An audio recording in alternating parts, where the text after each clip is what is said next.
When personal scandal meets national security, the crisis at Homeland Security.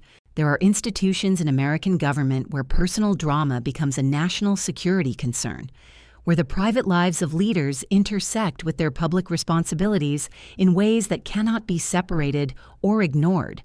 The Department of Homeland Security is one of those institutions, created in the aftermath of September 11th to coordinate the nation's response to terrorism and protect the American people from threats both foreign and domestic. DHS oversees everything from border security to cybersecurity, from disaster response to aviation safety, from immigration enforcement to counterterrorism operations. When the person leading this vast apparatus becomes the subject of scandal, when their personal conduct generates questions about judgment, discretion, and fitness for office, the consequences extend far beyond Washington gossip. They reach into the operational heart of national security itself. We are now witnessing exactly that scenario. Kristi Noem, the former governor of South Dakota who was appointed to lead the Department of Homeland Security in the Trump administration's second term, is facing allegations of an extramarital affair. The reports, which emerged from multiple sources and have been amplified across media platforms, describe a relationship that allegedly occurred during her time as governor and potentially continued into her tenure at DHS. The details remain contested and in some cases contradictory. But what is not in dispute is that these allegations have thrown the department into chaos at a moment when it can least afford distraction. Operations are being questioned. Leadership is being second-guessed. Morale is reportedly plummeting. And the White House, which elevated Noem to this critical position despite warnings from some quarters about potential vulnerabilities, now faces uncomfortable questions about vetting, judgment, and whether they can afford to stand by a cabinet secretary whose personal life has become a political and operational liability.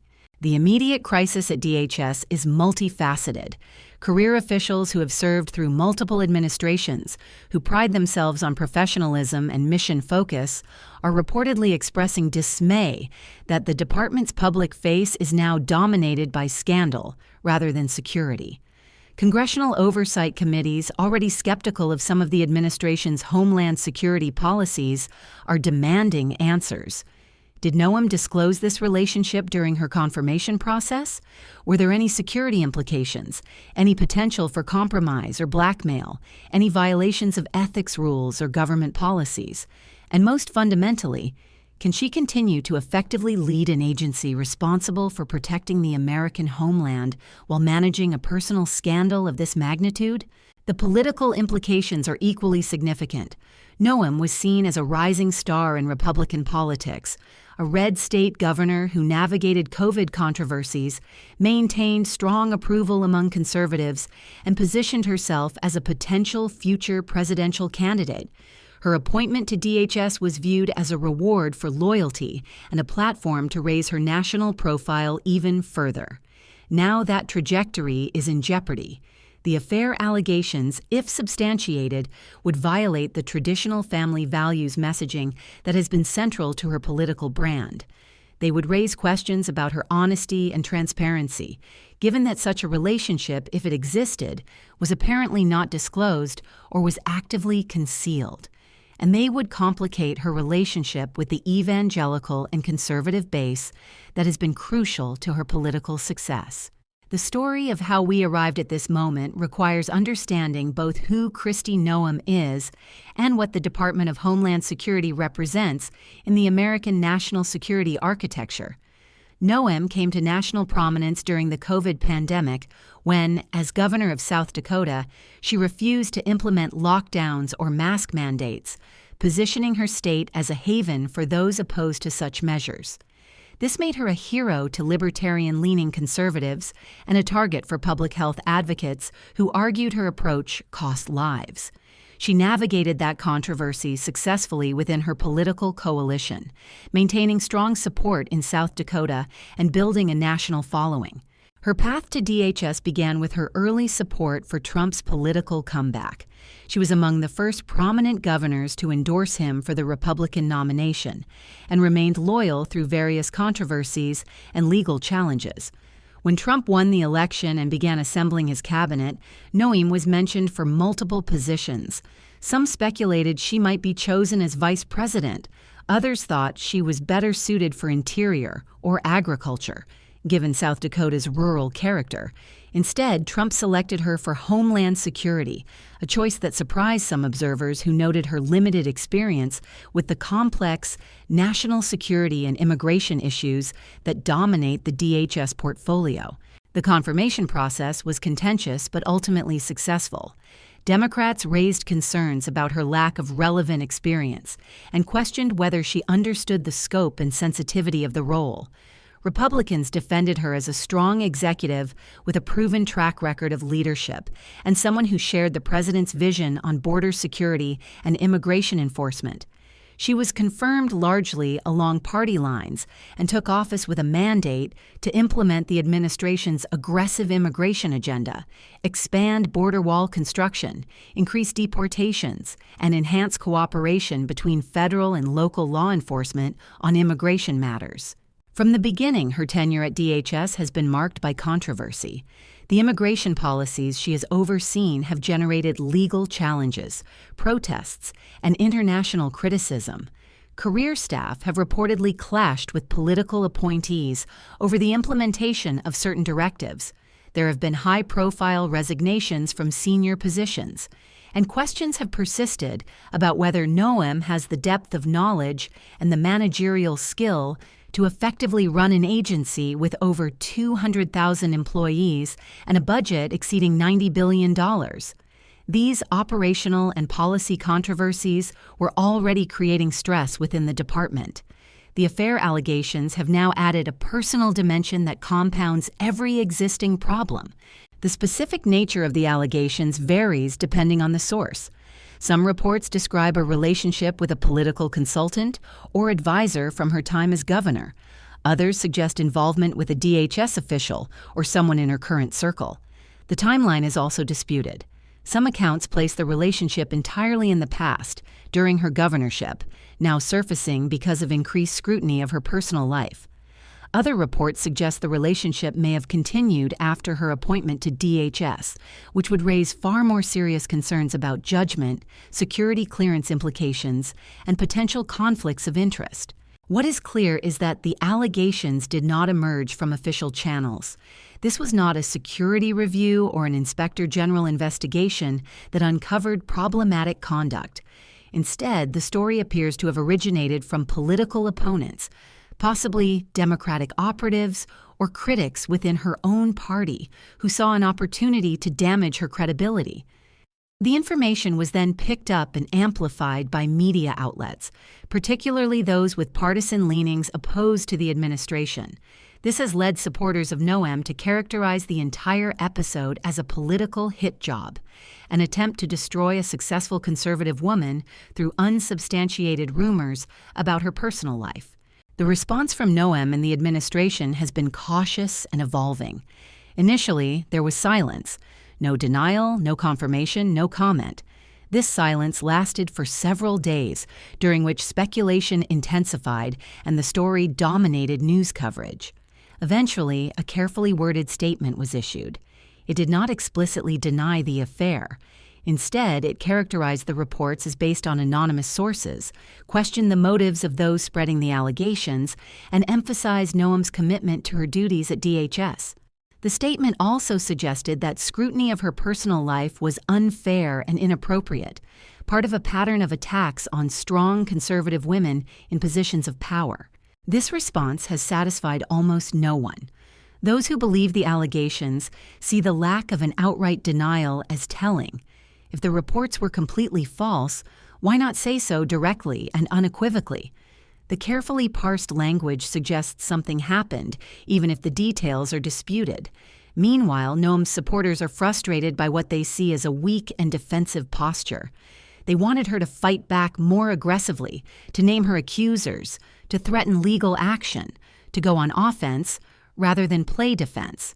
The statement's cautious tone has been interpreted by some as an admission that the allegations have substance, even if the full truth is more complicated than the media narrative.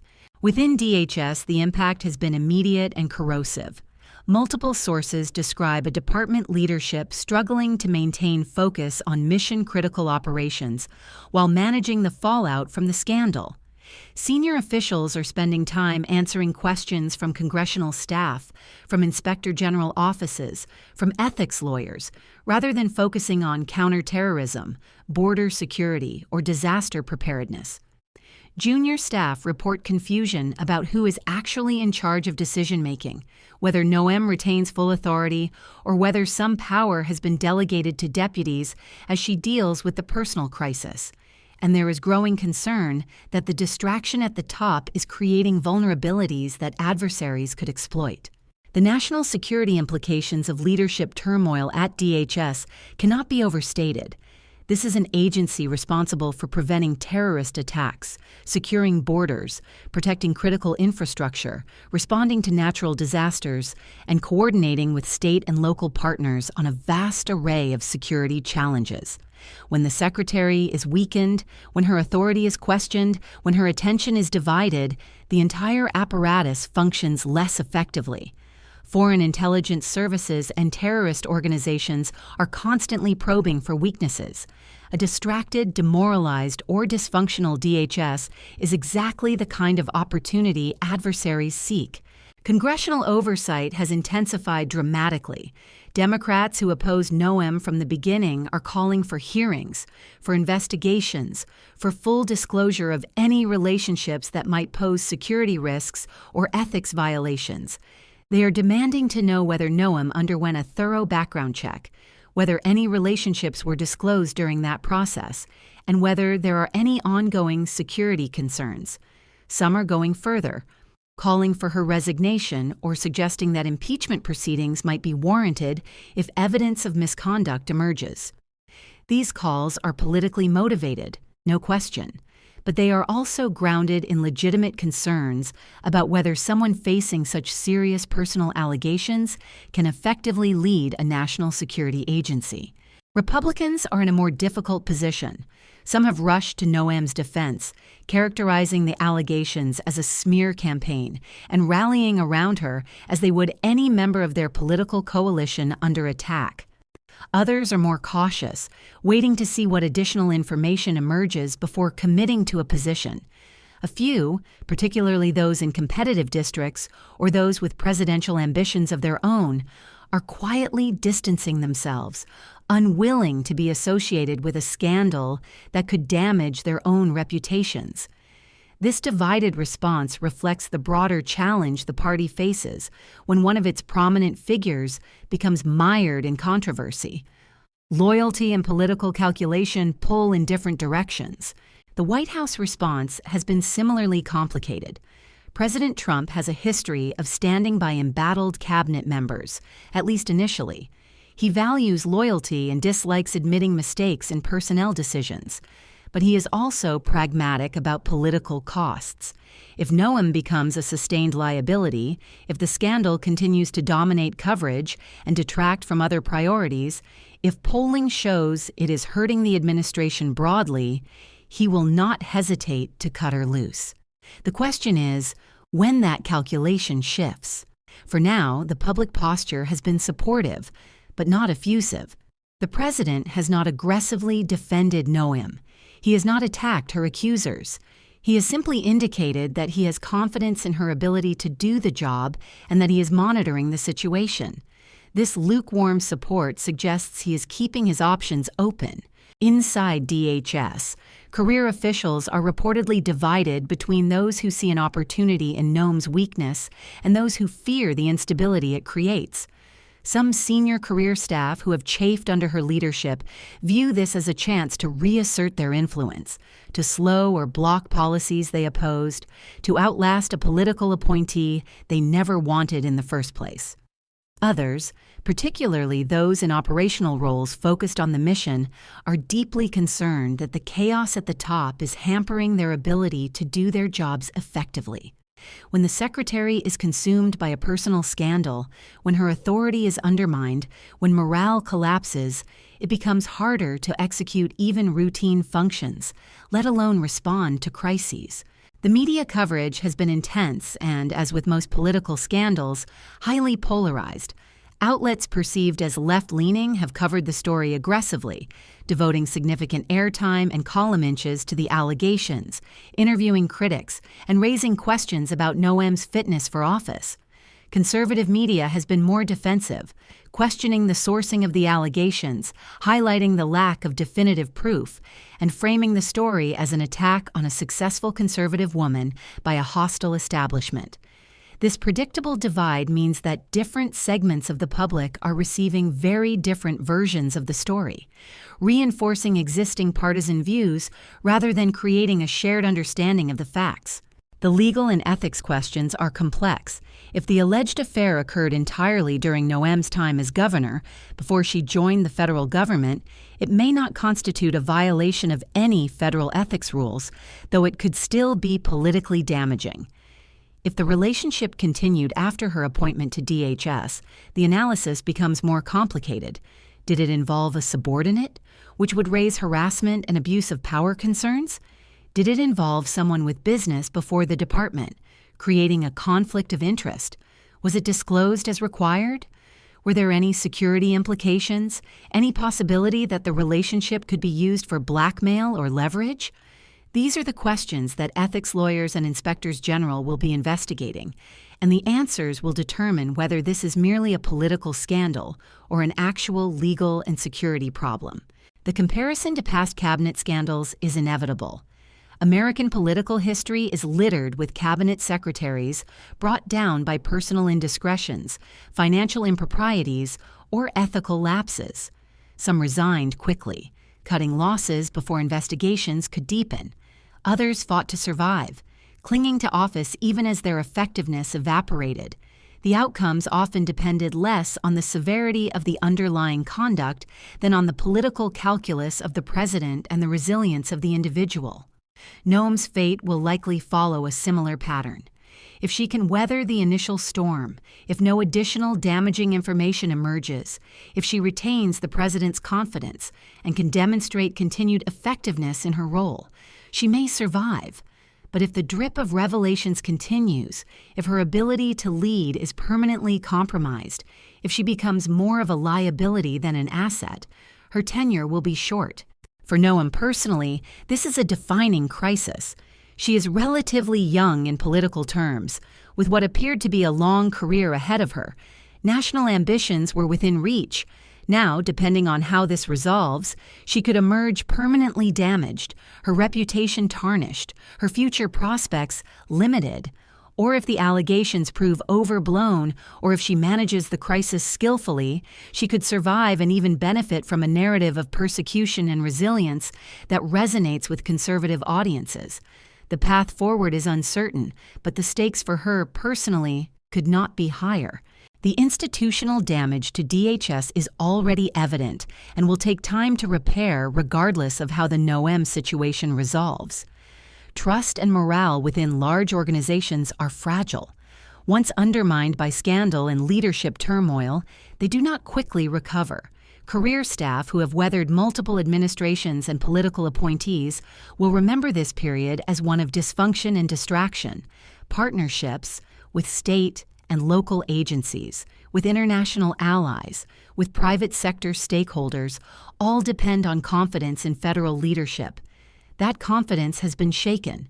Rebuilding it will require stability, competence, and a sustained focus on mission over politics. The political consequences extend beyond Noem and DHS. This scandal adds to a growing narrative about the Trump administration's personnel challenges. There have been high-profile resignations, firings, and controversies across multiple cabinet departments. The Noem affair allegations, particularly if they lead to her departure, reinforce a perception of chaos and poor judgment in appointments. It gives ammunition to critics who argue that loyalty is valued over competence, that vetting is inadequate, that the administration is plagued by avoidable self-inflicted wounds. For an administration trying to project strength and effectiveness, this is a damaging counter-narrative. The larger questions this crisis raises go beyond any individual or scandal. They concern the intersection of personal conduct and public responsibility, the standards we apply to leaders, and the consequences when those standards are violated or appear to be violated. In an earlier era, personal indiscretions that did not directly implicate official duties might have remained private. The modern media environment, the hyper-partisan political climate, the weaponization of personal information all combine to make such privacy nearly impossible for high-profile figures. Whether this is healthy for democratic governance is debatable. It certainly makes public service more difficult and invasive, but it also reflects a legitimate public interest in the character and judgment of those who hold positions of trust and authority. What happens next will depend on factors both known and unknown. Will additional information emerge that either substantiates or refutes the allegations more definitively? Will Noem choose to fight, to resign, to request a leave of absence while matters are investigated?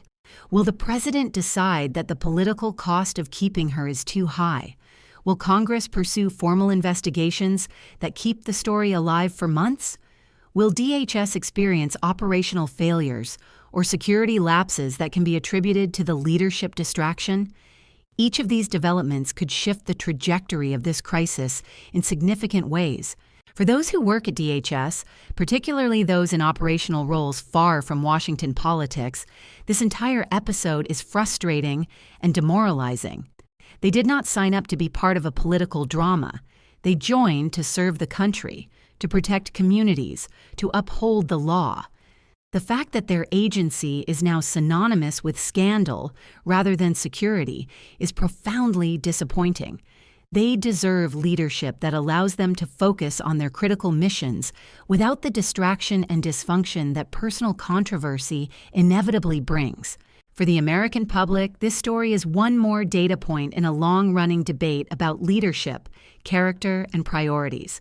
Some will view it as evidence of hypocrisy, particularly if a public figure who campaigned on family values is revealed to have engaged in infidelity. Others will see it as a private matter blown out of proportion by political enemies and a hostile media. Still others will focus on the operational consequences, caring less about the personal details than about whether the Department of Homeland Security can effectively protect the country with its leadership compromised. All of these perspectives have validity, and the fact that Americans will interpret this story through such different lenses reflects the deep divisions that define our current political moment. The crisis at DHS is not just about Kristi Noem. It is about the vulnerability of institutions when leadership is weakened. It is about the political weaponization of personal information. It is about the challenges of governing in an environment where every mistake, every indiscretion, every moment of poor judgment can become a national news story and a career-ending scandal. It is about the difficulty of separating personal conduct from professional competence, and the question of whether someone who exercises poor judgment in their personal life can be trusted with matters of national security. In the days and weeks ahead, this story will continue to evolve. New information will emerge. Decisions will be made. Consequences will unfold. The Department of Homeland Security will either stabilize under Noem's continued leadership, find new direction under a different leader, or continue to drift in uncertainty and dysfunction. The political fallout will either consume the administration's agenda or be managed and contained. Noem's career will either survive this crisis or be permanently altered by it. And the larger questions about character, leadership, and the price of scandal in American public life will remain as urgent and unresolved as ever. What is certain is that at a moment when the nation needs a fully functional Department of Homeland Security, when threats from terrorism, cyber attacks, natural disasters, and border challenges demand focused and effective leadership, the agency is instead consumed by turmoil rooted in the personal conduct of its leader. That is a cost we all bear, regardless of partisan affiliation or personal opinion about the individuals involved. National security does not pause for political scandal. Adversaries do not wait for internal crises to resolve. the mission continues even when those charged with leading it are distracted by troubles of their own making. The crisis at Homeland Security is a reminder that in positions of great responsibility, personal conduct and public duty cannot be cleanly separated. The choices leaders make in their private lives, the relationships they form, the discretion they exercise or fail to exercise, all of it matters when those leaders hold the security of the nation in their hands. Whether Kristi Noem survives this scandal or becomes another cautionary tale in the long history of fallen cabinet secretaries, the damage to the institution she leads has already been done. And repairing that damage will require more than just managing a news cycle or surviving a political storm. It will require a restoration of focus, integrity, and mission clarity that seems very far away as long as the department's leader remains mired in allegations about her personal life.